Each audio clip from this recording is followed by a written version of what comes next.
What's up, TFC friends and family? Travis back with another inspiring story. Tonight we have Sherman, Lemuel, Bradshaw, a double heart transplant recipient and amazing person in the transplant community from Austin. So he's here to share his story with you, inspire you to go out, do what you love, and make a difference in the world. So Lemuel, if you want to go ahead and take it from here, we'd love to hear everything you have to share with us.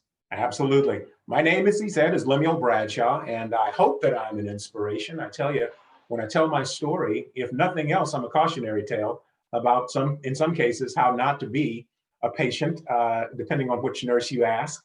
But, you know, I've obviously been compliant enough to be around after 2 transplants, and the first went well. How it all began for me was in 1998. After having been the biggest, strongest person in class, the biggest kid in class all my life. I played 3 sports in high school. I was athletic, I was active. I'm an only child, as I was telling Travis moments ago. And that means, of course, that I'm shy, not really. And I was always the life of the party, always having fun, always willing to meet people, always excited about meeting people and being in the middle of things. And in 1998, a woman that I am now married to and I took a vacation, well, vacation for me, business trip for her, to Washington, D.C., where she was going to take part in a week-long seminar, and I was going to see everything there was to see in Washington, D.C. Once a year, she got sent on these little trips, and I would follow her and take advantage as a freeloader of any city in America that we happened to be in that year. And this year, Washington, D.C. was hosting the event. And I am also, besides all those other things that I said I was, a confirmed history geek, always have been. And if you are, Washington, D.C. is the place to go. There are museums for every day of the week. And I was going to make a trip to every single Smithsonian museum during that time that I was there. I hadn't been feeling well in the couple of weeks leading up to the event. Upper respiratory infection. But like I said, I'd always been the biggest, strongest kid in class. So I didn't take it seriously. I figured I'll get over it, I'll walk it off, so to speak, as you do with everything when you're a young man, especially, and you don't take the cues that you should from your body and see a doctor. And I jumped on a plane, and we all know that planes don't make you feel any better when you get on them than you did before. You can go unhealthy and come out unhealthy. I jumped on this plane thinking I'm not going to stop, come heck or high water, having fun in DC. But when I got there, it was soon very apparent that something was off. I wasn't myself. Soon, I was walking through the museums and not being able to walk more than 50 feet without having to stop, take a rest, 10, 15 minutes rest, just to get up and walk another 50 feet. I was in the History Museum of the Smithsonian. You know, there are several of them. And I was in the History Museum portion when I really realized something was wrong. The only high point of that trip, by the way, and this is a tangent, is seeing Barry Sanders, the All-Pro Hall of Fame running back, and actually walking up to him and meeting him. Sick or not, I was going to do that. I'm a big Pittsburgh fan, not a Lions fan, but who isn't a Barry Sanders fan? So anyway, back to the story. So in my hotel room is where my wife would find me every day. She'd come back from lunch or at the end of the day, and I ended up in the room with the curtains closed and the lights out in bed.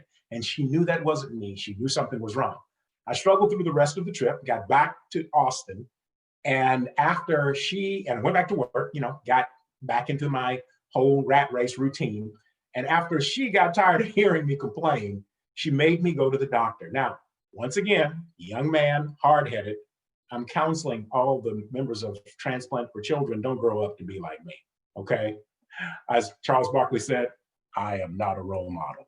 What I didn't do is listen to my wife. So I fought her tooth and nail about going to the doctor. I always felt like I'll get over it.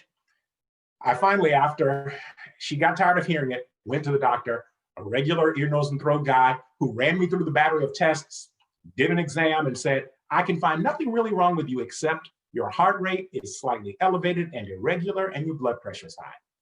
He gave me some medication, some samples that were supposed to be anti-anxiety medication. Me being a country boy from North Louisiana, I threw him out the window on the way from the doctor's office and called my wife and said, you sent me to a quack that I went back to 2 more times because she got tired of hearing me complain about stomach aches that wouldn't go away or headaches that wouldn't go away. And by this point, I was a big, well, let me just go ahead and say it like I tell everyone else. I got my medical degree from watching ER every Thursday night on NBC. So I figured if the doctor couldn't figure out what was wrong with me, I was going to diagnose it myself based on what I saw the characters on ER going through. And since Dr. Mark Green on ER, Anthony Edwards, Goose from Top Gun, was suffering from a brain tumor and he had headaches like mine, of course I thought, I have a brain tumor.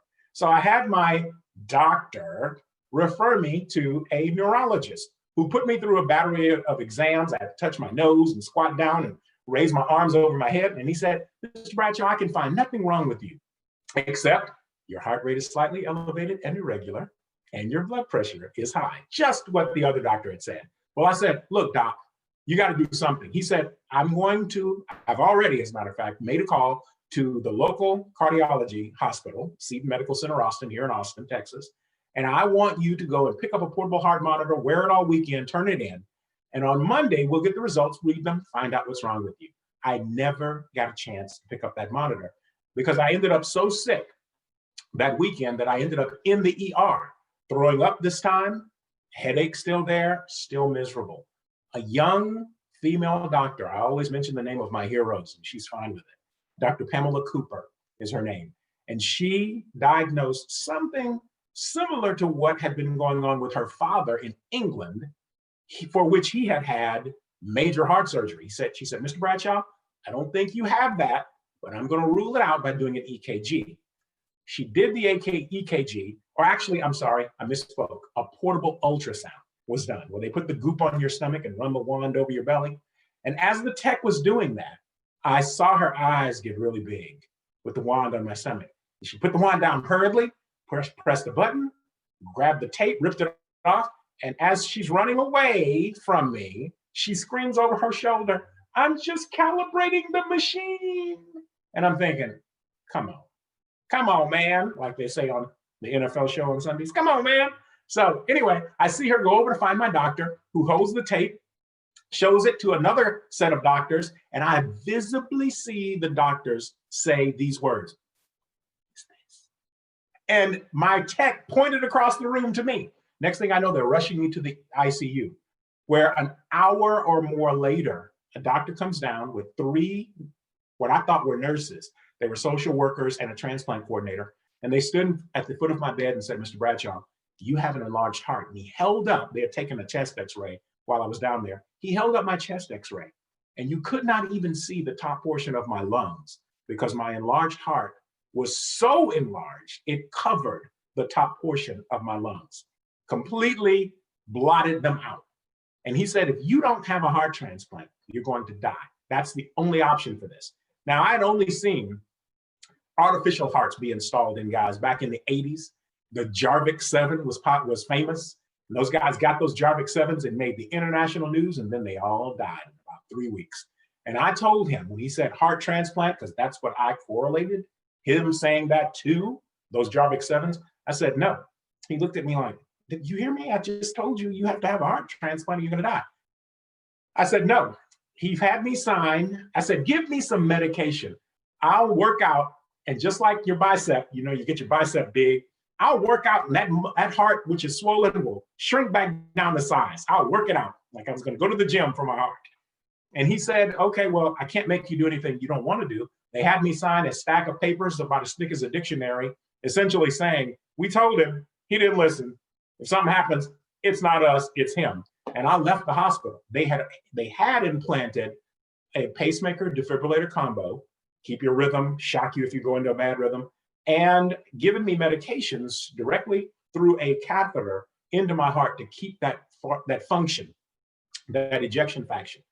Fast forward about a year, all of those stopgap measures had failed. My defibrillator pacemaker was firing 21 times on the last day in a row before they put me in the hospital and put me under with lidocaine. About 2 weeks later, my family and my friends had gathered to say goodbye to me because I had no other hope. They had told them I had about 2 days left to live. And a man from Sugar Land, Texas, driving to San Angelo, Texas, to a wedding the next day with the younger of his two daughters, who was a sophomore at the time at the University of Texas. When they got to Mason, Texas, way out in West Texas, in the middle of the night, it's about 1:30 in the morning, actually, a horse crossed the road, killed the father. The daughter's life was saved because she was lying back in her seat sleeping. She woke up to the sight of her father dying, dead or dying next to her, and got out in the middle of the night on that road to walk to find help. If you've ever been to West Texas, there are places where you don't see a bird, a jackrabbit, nothing. She walked until she found a house, knocked on the door in the middle of the night, and no one would answer.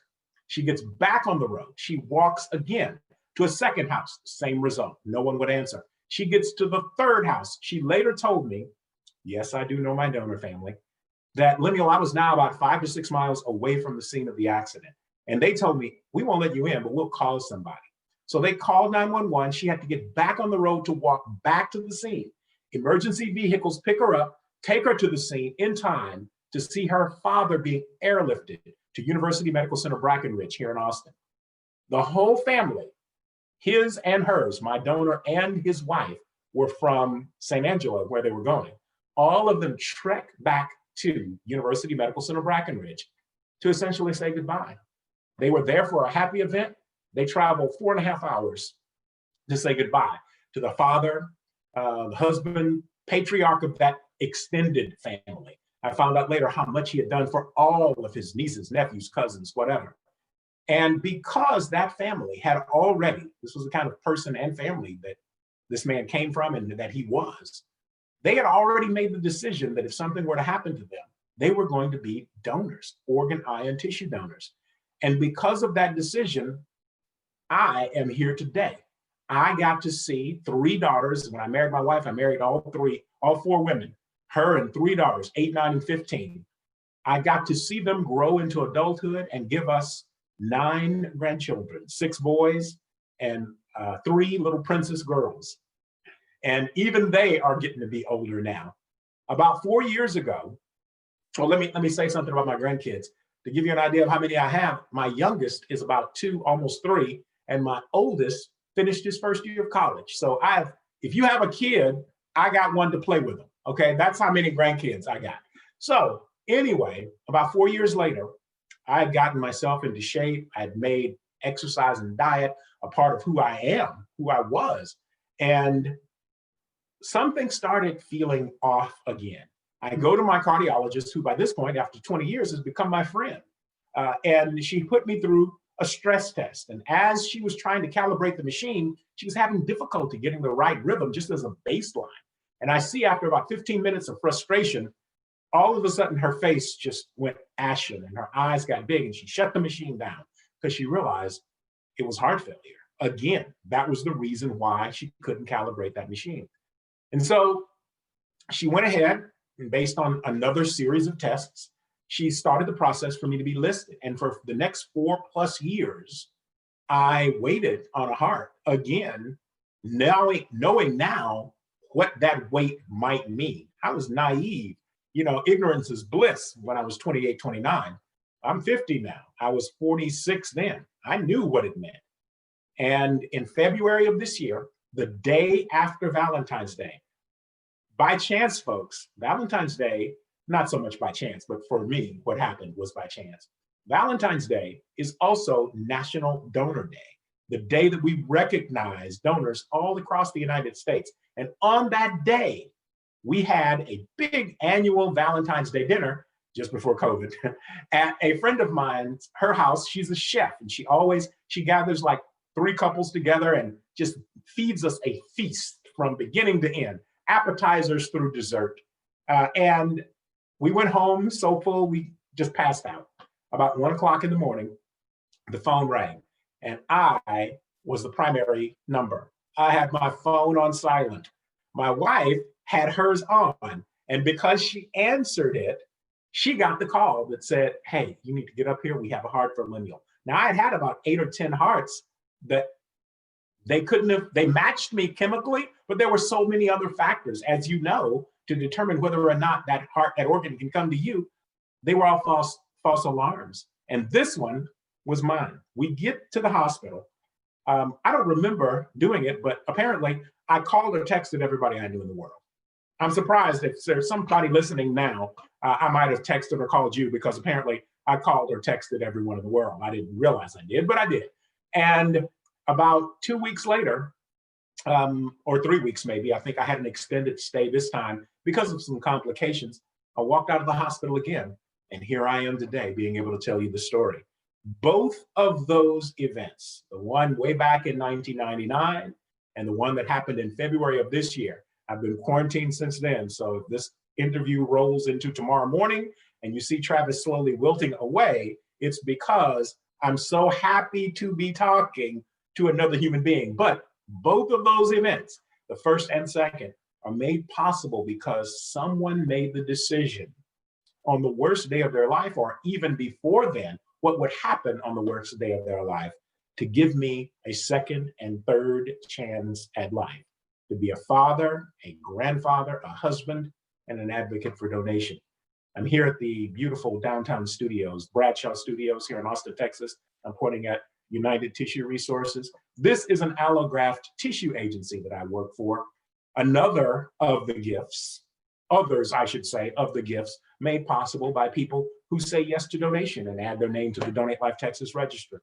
Besides the 8 whole organs, heart, lung, liver, kidney, and so forth. You can also donate, and I encourage you to encourage people to think about those who need bones, skin, veins, ligaments and tendons, nerves, heart valves, all of which save or heal 1.5 million or so people every year. And not to be left out, even though I can't see, there are people who can't see for real who need corneal transplants, and that's also made possible through the Donate Life Texas Registry. So I said a mouthful, Travis, and I almost hit my 15-minute limit. Boy, I'm telling you, I'm on a roll today.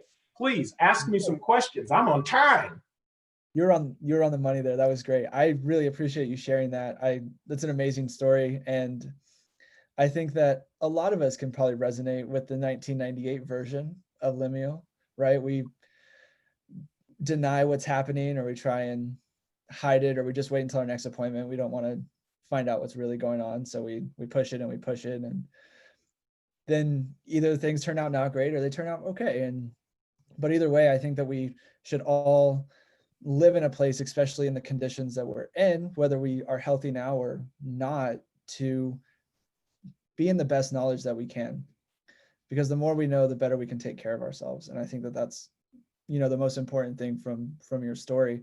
And normally I like to ask, obviously after your first transplant, you had a pretty normal life. And I'd like to ask what things have been like since your second transplant. But as you already mentioned, we've been in quarantine for about 9 months now. So there hasn't been much to do with that. But there is one thing that you have experience with that not a lot of our families do, and that's about the Transplant Games.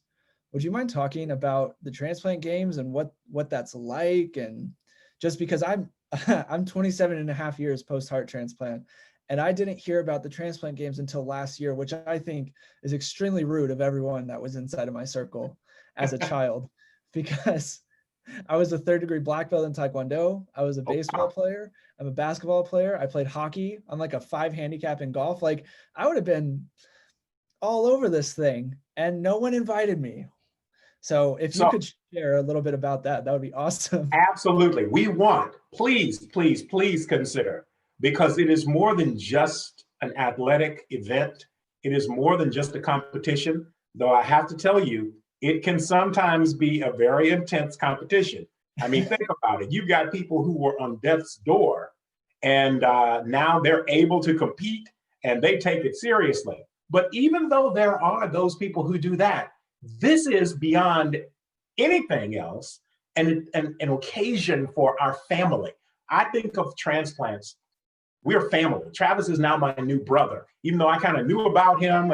He was circulating down in San Antonio, and I was up here in Austin, and I heard his name for years without actually having met him. And the same is true, even though I know some folks, I know some people in this organization. I want you to think of the Transplant Games as an opportunity for you to come together in a big family reunion. And there are two different games. There's a Transplant Games of America, and there's an international Transplant Games, which means you can compete and see folks from the US, though people from other countries do come to the Transplant Games of America. And you can go wherever the international games are. I think last year was, I want to say Malaga, Spain was the summer games, and the winter games was somewhere, maybe Vienna or somewhere like that. I can't remember. But that tells you again, there's a winter and a summer version of the games. It is an incredible event and opportunity. You will never see more people happier to be together. And the events range from everything Travis said. Well, I don't remember a taekwondo, but I know there's a golf. I know there is an intense basketball tournament. Down to, if you don't feel up to those, track and field, swimming, where I participated and was beaten like I owed people money. If you don't feel like you want to take part in those, there are other events like trivia, ballroom dancing, darts. There are events that are added and events that are substituted every single time. So it's not just a young people or a physically robust person thing to do. This is an everyone's event. This is an event for us. And one thing I've noticed about the games, and I will send information so Travis can share it more than just me giving you anecdotal stuff about the games. I'll even perhaps, it's a wonderful idea, Travis, if you would entertain interviewing our Team Texas captain in an event, in a forum like this. She can give all of the information. She just did that for our local transplant center. And all of the people in your organization and beyond who see this, her video, will learn about the games. I want you all to come. Team Texas, here's something to get for, food for thought. Team Texas in 2014, that was the last year I competed, was the largest team ever, over 700 people. When we came into the opening ceremonies it was in Houston that year, at a soccer stadium where I believe it's Arrows is the name of their soccer team in Houston. When we came in, all of the teams come in, just like in the Olympics, and they all have their flags and they're wearing their team uniforms. The Team Texas made people cry because it brought tears to your eyes to see. We were wearing shirts that were a Texas flag, like golf shirts, but they were a Texas flag. And we covered one half side of the track, like a whole standard track. We covered. And when we came in, it was majestic. And we won medal after medal because Team Texas had people competing in everything. And people to this day say that's the best games they ever went to. There will be one in New Jersey, I believe, this year, barring, if COVID lifts. And they're already preparing for San Diego in 2022. So if you get a chance to take a vacation, this is the one that I urge you to consider taking. And I'll get you more information than just me saying, once upon a time, there was a games. But it's because my passion is because I was overwhelmed. You feel like you're in a bubble, the area around the games. Imagine walking down the street in a large metropolitan city, and everybody you see is a transplant recipient, a donor family member, a support person, an interested party. And there is this feeling of brotherly love that I have never seen in that large a display, on display in that large an amount ever when it concerns transplant, just transplant. Anyway, I'll get you more info. I love that. You gave me goosebumps. So we'll definitely have to connect me with the Team Texas captain, so we could even get her on a call with the rest of our families and talk about how to register and all of that stuff, because I know there's tons of people out there that would love to be a part of it, even if they don't want to compete. Just being there, being in the city, like you said, that camaraderie is huge. Just by going to conventions and being inside of that bubble that you said, no matter what it's for, is great. But being in a community which is what we're trying to build with Transplants for Children, where we have this community of people that are all going through the same things. Our stories may be different, but we understand each other and we love each other, and we know what the other person may need or may not need. And so I think that's awesome. We'll definitely have to do that. I really don't have any other questions for you. I think you nailed it. I'm so excited to share this with all of our families, post it on YouTube and Instagram and the work. So thank you so much for joining us. Thank you for having me. I This hope you is have an a great opportunity night. to connect with people. Please do, personally and professionally, look me up on all the grams, on everything, Facebook, Everything. Twitter, Instagram. Look me up personally. Look my organization, United Tissue Resources, up. Sherman L. Bradshaw on some stuff, Lemuel Bradshaw, Lemuel on others.